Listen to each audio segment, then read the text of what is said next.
Hey, what's going on? Thanks for joining me. You are awesome. I'm RJ, and this is an update. But don't worry, it's not a channel update. Those can be a little boring, and at least that's what some of you guys have been saying, so I'll save that for the live show. Whatever. Huh? Live? Yeah. RJ's Cave is going live now, every Sunday at 10 p.m. Eastern Time. And sometimes I like to do a little one just on the spur of the moment. So you got to keep your eyes peeled.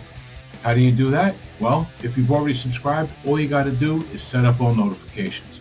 And then you'll know. If you haven't subscribed yet, then please do me a favor. All you got to do is hit that button and it helps out the channel a whole lot. Thanks. Now, where was I? Oh yeah, this is not a channel update. It is a guitar build update, and not just any guitar build. I'm taking this kid bass guitar, basically a toy, and I'm turning it into a next level lead guitar inspired by all the ideas that we got from Mr. Eddie Van Halen. May he rest in peace. Now, how's a guy like me gonna do a job like that? Well, this build actually starts at a place most adult men would call the happiest place on earth. I'm talking about the land of the cheap tools. I'm talking about Harbor Freight.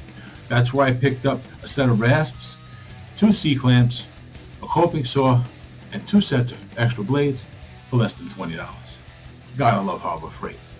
Not long after that, I started this whole thing over on the live show, and then from there, once the live show was over, all bets were off. I started getting busy. Join me at a point after I realized it doesn't matter if I'm going to be reusing these parts or not. I probably should have just removed them from the body before I used the coping saw to cut away access to the 24th fret.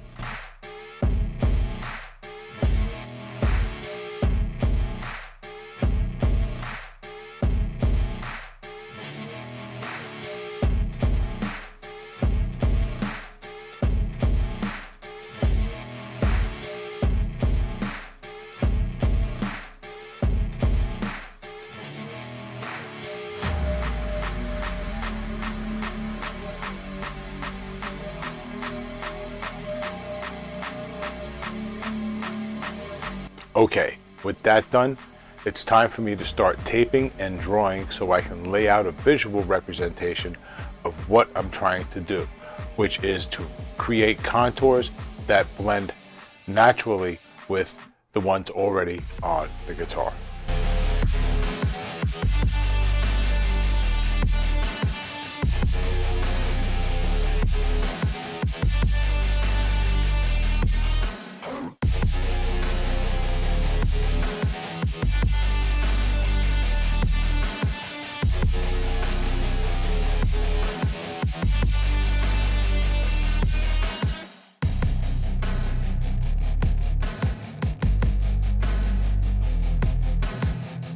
Yes! Alright, here's where I get to cut off this hideous knob.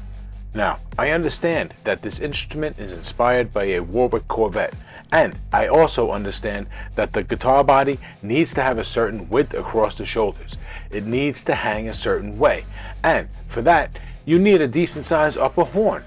That's what she said. Even so, this knob has to go. Since this is my first time doing something like this, I came up with a plan A and a plan 2. Plan 1 is to try and remove as little wood as possible while creating new contours that complement the rest of the guitar shape. Plan B is essentially a fail-safe plan which would leave the guitar with an upper horn that matches the lower horn. I don't think we'll be needing plan B. After a little sanding with 320 grit sandpaper, plan A looks pretty good, and I was basically ready to leave it rough, apply some True Oil and call it done. But while I was working on the next part you're about to see, I came up with a creative idea that just wouldn't leave me alone. More on this a little later. Both pickup mounting holes have to be routed because even though a cover for a single coil pickup will fit, a single coil base plate has a triangular tip in front which needs to be accounted for at the bridge. So 9 millimeters of wood, more or less, is going to be removed from the front center of the pickup route. And the neck pickup mounting hole has been repurposed as a battery compartment. It's going to have to be made deeper to accommodate the battery, and one of the pickup covers is being repurposed as a battery compartment cover. Now, since I don't have the bridge and I can't know the string height of this guitar yet, it's still possible that I may have to cut this even deeper at a later date, so stay tuned.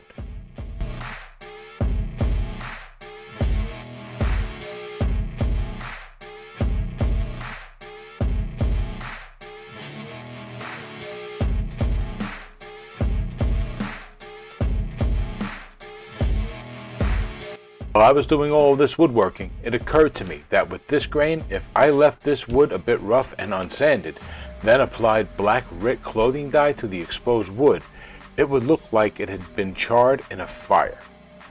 3 coats of dye and 2 coats of true oil later, I give you the burnt ends finish. What do you think? Does the color look right? Does it look charred?